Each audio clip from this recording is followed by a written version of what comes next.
Olá pessoal, aqui é o professor José do nosso maravilhoso canal Farmacologia Fácil, um canal que traz toda semana para vocês aulas de farmacologia, fisiologia e terapêutica. Se você já é inscrito nesse canal, obrigado pela presença cada semana em um vídeo novo. E se você não está inscrito no nosso canal, aproveite, inscreva-se e ative as notificações para não ficar de fora de nenhum conteúdo quentíssimo que cai aqui toda a semana. Muito bem, e na aula de hoje nós vamos falar de um tema que é o calcanhar de Aquiles de muitos profissionais da saúde. Se você falar para um profissional que começou a estudar a farmacologia, você vai notar que um dos grandes problemas que ele tem, com certeza, sempre vai ser interação medicamentosa. Por quê? Porque a base dele já foi muito custosamente construída, que é a base da farmacologia, do funcionamento do fármaco,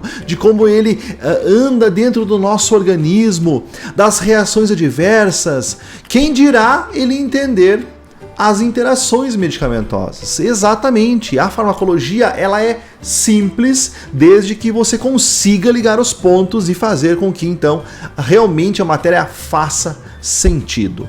Muito bem, na nossa plataforma Farmacologia Aplicada 2.0 eu falo da interação medicamentosa no primeiro módulo. Por que isso? Porque depois de estudar toda a farmacodinâmica, toda a farmacocinética, ligar esses dois conteúdos com a história do surgimento da farmacologia e da terapêutica, aí sim nós vamos para as interações medicamentosas. Porém, não acaba por aí, não pode acabar por aí o estudo dessa matéria. As interações medicamentosas continuam a cada classe farmacológica e tem que ser assim, uma dica que eu te dou aí de casa. Estude sempre as interações medicamentosas quando você retoma cada uma das classes farmacológicas, aí vai fazer sentido. E quando você tiver já estudado uma boa parte dos medicamentos e você começa a ler casos clínicos onde o paciente tem 3, 4, 5 medicamentos, aí sim que tudo vai fechar, tudo vai fazer sentido para você e aí as interações medicamentosas começarão a ficar mais tranquilas. Então vem comigo, eu vou revisar nessa aula as interações farmacocinéticas contigo e bora aprender farmacologia.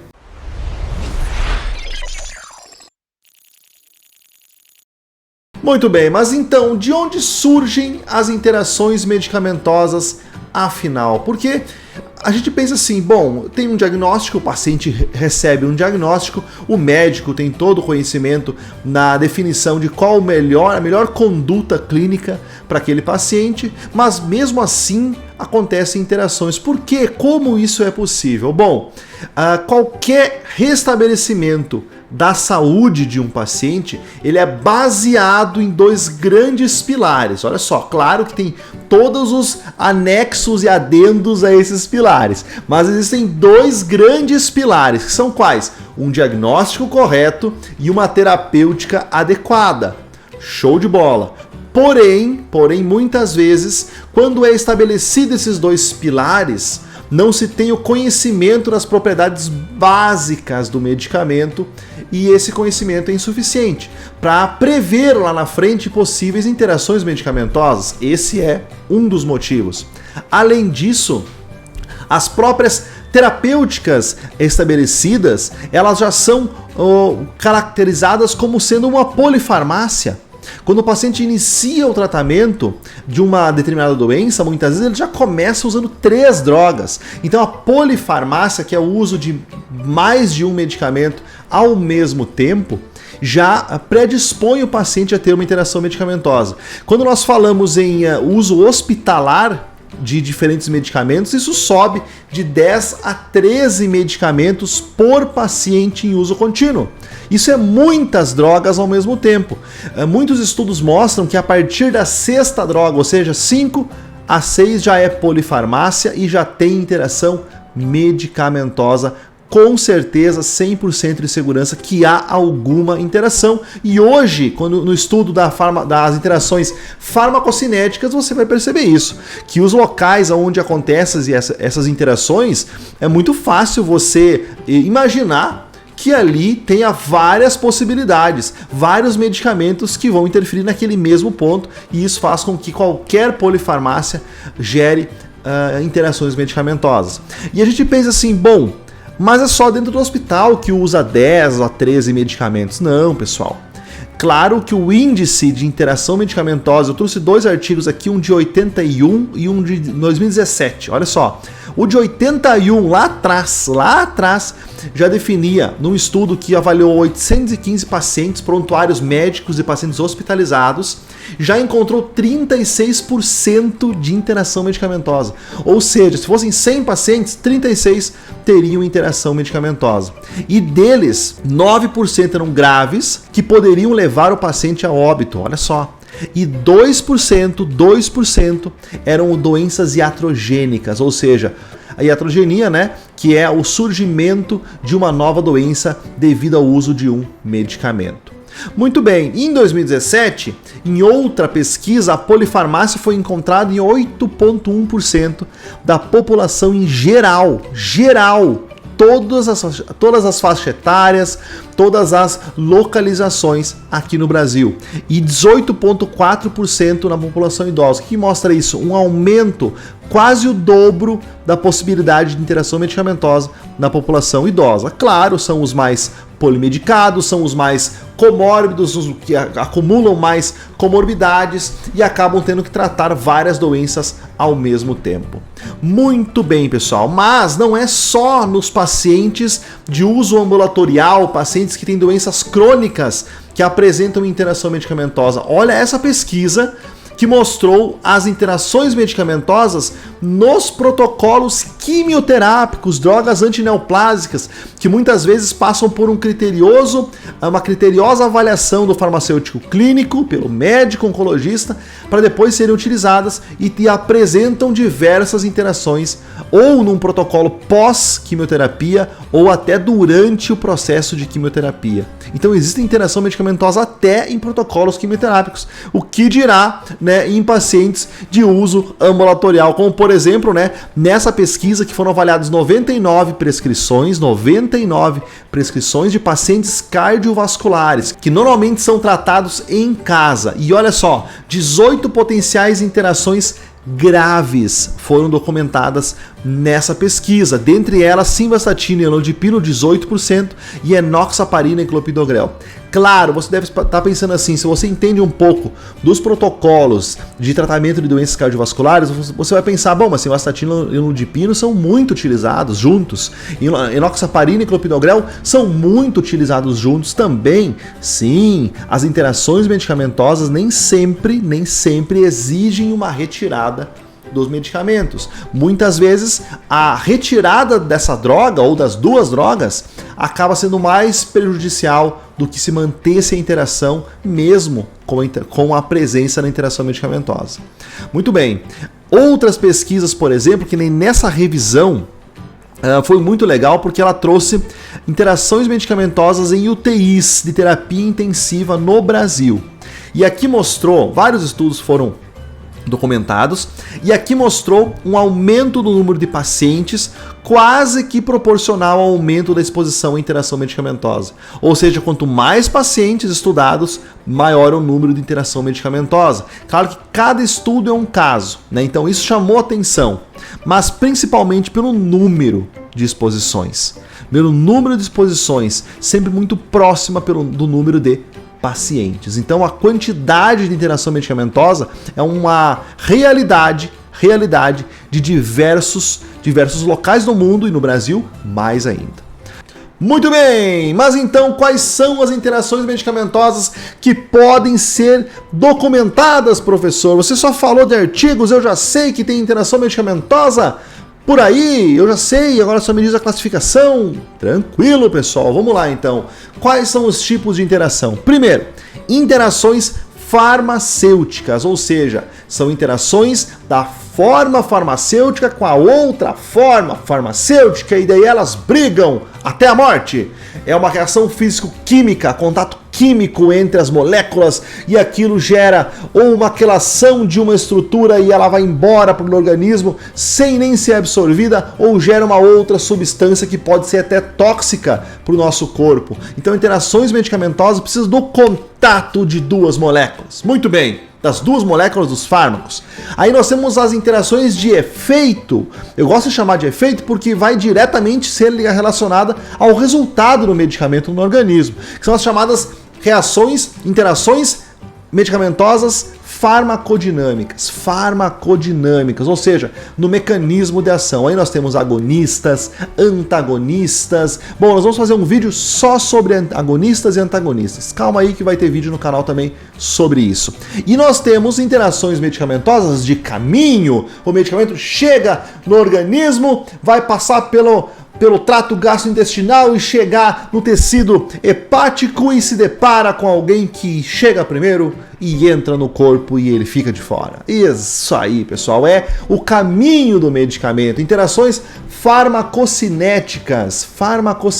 Então vamos lá. Pode acontecer na fase de absorção, de distribuição, de biotransformação ou de eliminação dos fármacos, e nós vamos discutir algumas delas nesse vídeo. Bom, então quais são os tipos de interação medicamentosa que pode acontecer na fase de absorção, que é o primeiro tipo de interação medicamentosa farmacocinético? Bom, na absorção nós podemos ter interações físico-químicas no trato gastrointestinal, motilidade intestinal alterada. Então vamos pensar assim, o medicamento que é melhor absorvido no estômago e eu tenho uma motilidade gastroenteral alta, eu vou ficar com ele pouquíssimo tempo dentro do compartimento estomacal e ele vai ser menos absorvido. Então a motilidade do meu trato gastrointestinal pode influenciar também numa interação de absorção. Por quê? Porque o medicamento altera, um medicamento antiemético, por exemplo, ele pode modificar a motilidade intestinal e isso vai repercutir na absorção de outros fármacos. Pegaram? Show de bola. Alteração na função da mucosa, fármacos que diminuem ou aumentam a mucosa, e também o biofilme bacteriano, pessoal, do nosso intestino. Olha esse exemplo bombástico que eu deixei aqui especial para te contar. Olha só. Os contraceptivos orais, eles são ingeridos, chegam até o nosso estômago, o nosso trato gastrointestinal, são absorvidos pela circulação enterohepática, chegam no fígado e são conjugados. Acontece uma conjugação hepática da molécula do contraceptivo oral. Esse contraceptivo oral, aqui eu estou falando generalizando todos os contraceptivos orais, mas tem alguns que são diferentes, tá? Então ele vai lá no tecido hepático sofrer conjugação, vai ser secretado pela bile de volta para o intestino e aí vai sofrer a ação do biofilme bacteriano. As bactérias vão fazer hidrólise da molécula e ela vai ser absorvida na forma ativa. Olha a importância das bactérias, do biofilme, na ativação do contraceptivo oral, da grande maioria deles. Então qualquer medicamento que interfira, que cause disbiose ou que interfira na quantidade de bactérias fazendo essa função de ativação do contraceptivo oral, eu posso ter uma interação de absorção. Olha só, pessoal. Além disso, né, nós temos reações físico-químicas, como eu já disse na primeira opção, né, das interações de absorção, reações físico-químicas, nós temos alguns ativos que podem ser utilizados para diminuir a gastrite e que vão alterar o processo de absorção. Isso se torna perigoso se aquele medicamento precisa da acidez do estômago para ser absorvido. Olha só, ainda nós temos bicarbonato de sódio, hidróxido de alumínio, hidróxido de magnésio, carbonato de sódio, e esses ativos, pessoal, causam um aumento do pH do meu estômago e podem interferir na absorção de diversos medicamentos que precisam da acidez para serem absorvidos. Então esse é um tipo de interação físico-química que acontece no estômago.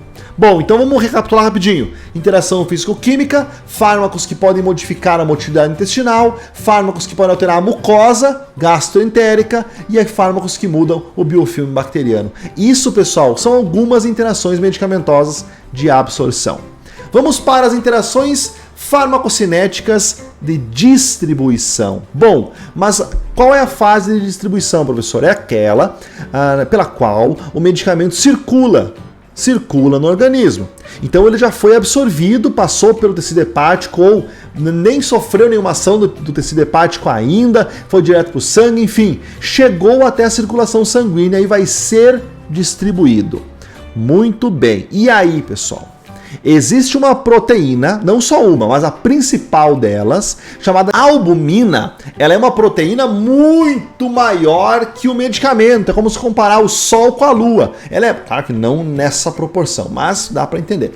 Muito maior que o medicamento. E por isso, um astro maior tem capacidade de atração dos menores. Então a albumina atrai. Eu tenho que ter duas condições para isso acontecer. Eu tenho que ter um tamanho muito diferente, pesos moleculares muito diferentes e cargas compatíveis, né? Negativas e positivas para poder que haja a atração, para permitir que haja a atração. E a albumina atrai o medicamento. Então, quando ele cai na circulação a forma livre, foi absorvido, é forma livre só. Chegou no sangue, boa parte dele é atraído pela albumina. Daí nós temos a albumina como a principal proteína plasmática que aglomera com fármacos ácidos. E a alfa-1-glicoproteína, que é outra proteína plasmática, aglomera com fármacos básicos. E aí uma porcentagem do medicamento que cai no sangue sempre vai se ligar a uma proteína plasmática. E a outra parte livre vai fazer o efeito, vai ser eliminado, e com o passo que essa parte livre vai sendo utilizada e eliminada, mais porção do medicamento é liberado da albumina ou da alfa-1-glicoproteína para o sangue ficar livre e agir no organismo. Tá? Então, como que eu posso considerar então? Eu trouxe um exemplo para vocês. O cálculo aprofundado, ele é bem complicadinho, é difícil de resolver, mas eu simplifiquei a ideia para você. Olha só, pessoal, por isso já se inscreve no canal e ativa as notificações, né? É um toma lá da cá, né? Eu facilitei tua vida, melhorando então aqui a explicação, e você se inscreve, compartilha com os amigos, manda no grupo da escola, no grupo, meu Deus, eu vou ficar muito feliz se você mandar no grupo da graduação. Quero todos os alunos aqui comigo. Muito bem, então vamos lá, olha só. Um caso clínico. Fenitoína 100 mg, um comprimido ao dia. É um fármaco antiepilético e que se liga 90% à albumina. 90%. Então caiu no sangue, 90% vai para albumina, 10% fica livre. Olha só. Omeprazol 20 mg, uma vez ao dia. Protetor gástrico que se liga 95% à albumina. Cruz, credo. Mais ainda. Diclofenaco 50 mg, duas vezes ao dia. Convencional anti-inflamatório utilizado, liga 99,5% nas proteínas plasmáticas, né? Então, pessoal, nós temos aqui as porcentagens, 90, 95 e 99,5. É uma ilustração, um caso ilustrado para a gente poder entender. Muito bem. Então, se eu tenho essa porcentagem roxo ali ligado na albumina, eu tenho a parte em vermelho desligado, forma livre, né? O fármaco livre. Aí como que eu considero, como que eu descubro o que está acontecendo nessa interação de distribuição, eu pego o que mais tem afinidade. O que essa porcentagem quer dizer? Afinidade com a proteína plasmática. Qual que tem maior afinidade aqui? 99,5%. É números. É maior que 95, que é maior que 90. Então, esse medicamento é que tem mais força de ligação, mais afinidade com as proteínas plasmáticas. Então, ele vai chegar, pensando naquele ônibus, aquele cara que todo mundo tem medo da escola. Ele chega no ônibus, ele senta na última cadeira e ninguém tira ele de lá.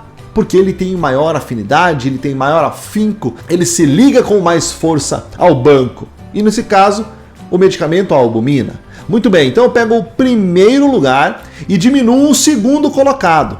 Diminuo a porcentagem do segundo que mais se liga. Por quê? Porque o que tem mais ligação, mais afinidade com a proteína plasmática é o que vai deslocar os outros, tá? É um cálculo para facilitar a ideia. Então eu pego o segundo colocado, diminuo, gera ali menos 4,5%.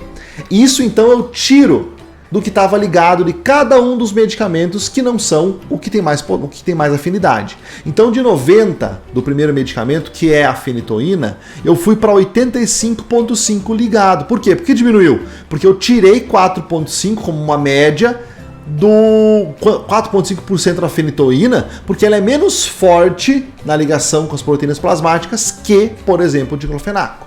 Muito bem, então tirei 4,5, foi para 85,5. E com isso, de 10%, foi para 14,5% de porção livre de fenitoína no sangue, fazendo efeito, armazenando no tecido, enfim, fazendo o papel terapêutico e reações adversas. Do outro medicamento, 95 menos 4,5 fica 90,5. Então antes eu tinha 5% livre, passou a 9,5% livre. Show! O que eu preciso fazer agora? Calcular em qual das situações eu tenho mais prejuízo nessa interação de distribuição. Vou dar um exemplo. Se na primeira situação, ali com a fenitoína, eu tenho 10% livre e passo a 14,5%, significa que eu aumentei 50% quase a quantidade de fenitoína livre. Agora ali, onde eu tinha, no segundo medicamento, né, no omeprazol, eu tinha 5% livre, naturalmente, com a interação foi para 9,5%. Eu dobrei a porcentagem de forma livre. Isso altera totalmente o pico plasmático, a velocidade de eliminação. Então, quanto maior for a mudança, por exemplo, aqui foi 100%, quase de 5 para 9,5%, então a maior mudança foi no omeprazol. Quanto maior a mudança, maior será o pico inicial, quando a pessoa administra aquela droga, e mais rápido ele vai sair do organismo. Então tu muda completamente a farmacocinética da droga que sofreu a interação. Show? Agora interações de biotransformação. Biotransformação.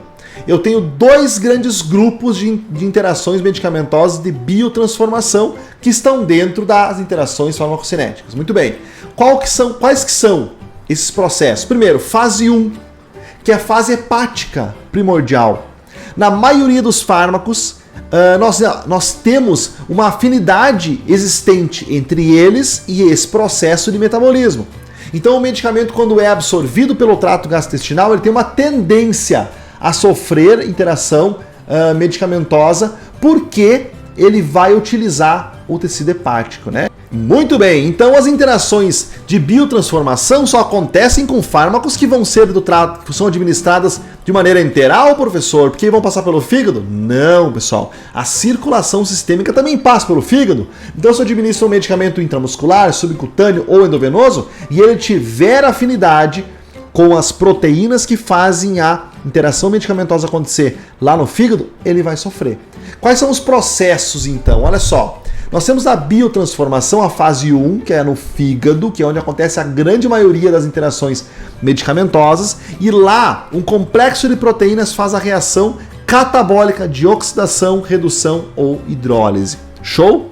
Essas proteínas são agrupadas em subfamílias, e essas subfamílias ganham um nome, não são qualquer coisa. Olha só, CYP, de citocromo. Por que esse citocromo, pessoal? Porque quem faz a biotransformação do tecido hepático, na imensa maioria das vezes, é a P450, que é um complexo microsomal, porque fica lá no retículo endoplasmático. Então, um complexo microsomal P450. Pessoal, nós abreviamos a P450 como CYP. E as subfamílias a gente vai colocando numeração, de acordo com como são descobertas. Por exemplo, a principal CYP, ou seja, subfamília da P450, que causa interação medicamentosa, que acaba sendo fruto das interações medicamentosas de biotransformação, é a CYP3A4. Essa é a principal, mas olha só, nós temos a CYP2D6, a C19, a C89, a 2C8, desculpa, /9, e nós temos outras enzimas também, estearases, epoxidrolases, DPYD, tem várias outras, mas a P450 é o complexo microsomal P450 faz a maioria dos processos de biotransformação. E aí, como que acontece então a interação nesse momento? Eu tenho fármacos que ele pode ou não ser metabolizado pelas CYPs, mas tem um papel de inibição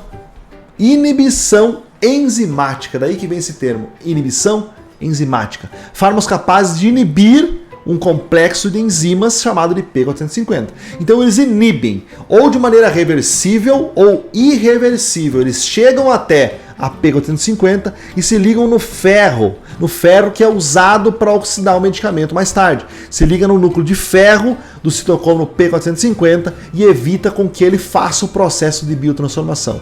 Então, se um medicamento passa pelo fígado e é ativado, ele vai deixar de ser ativado. Você está sendo bloqueado, né, a via pelo fármaco que causa interação, pelo inibidor enzimático.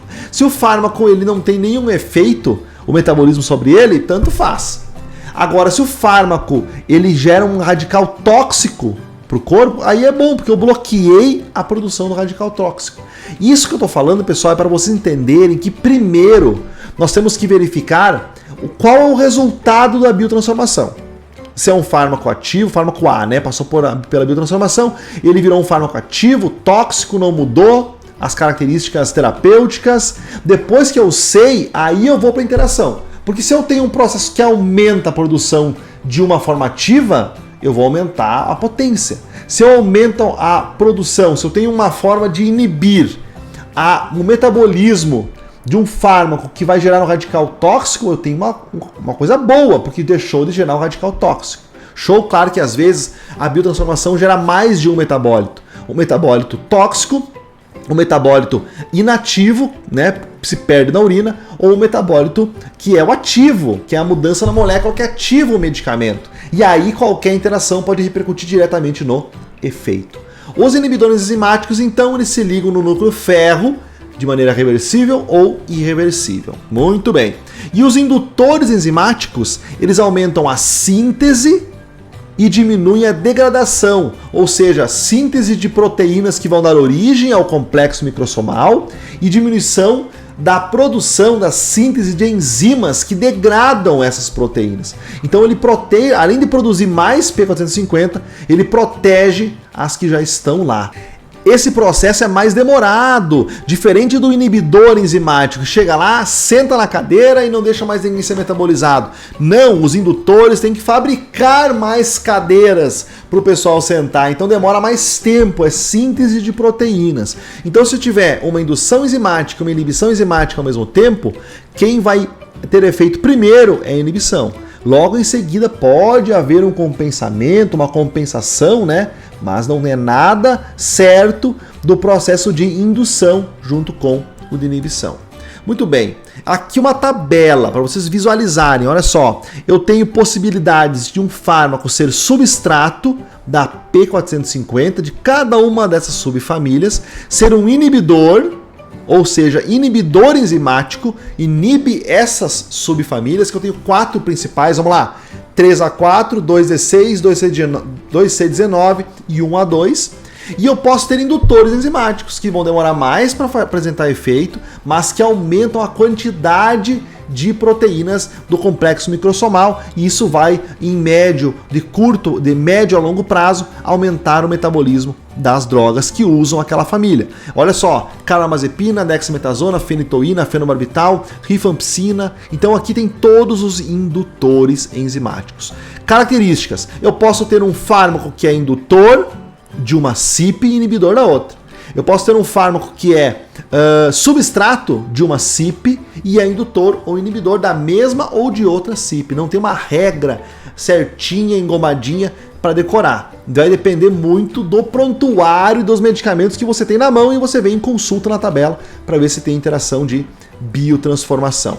E a última interação medicamentosa farmacocinética é a interação de eliminação. Mas pelo amor de Deus, professor, o medicamento não é deixado em paz nunca. Ele é absorvido, já tem interação. Ele é distribuído, acontece interação. Ele é biotransformado, acontece também interação. Exatamente, pessoal. E agora nós temos também na eliminação. Então, após eles estarem suficientemente hidrossolúveis, as moléculas dos medicamentos, elas são compatíveis pela excreção renal, que é a principal via de eliminação. E aí, pessoal, nós temos o processo de filtração glomerular e a secreção tubular como as formas do medicamento chegar até o lúmen do filtrado renal.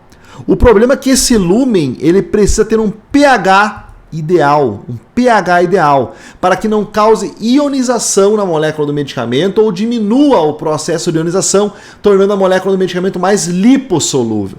Porque se ela for mais lipossolúvel, ela vai retornar para o corpo e vai diminuir a quantidade de eliminação do nosso organismo.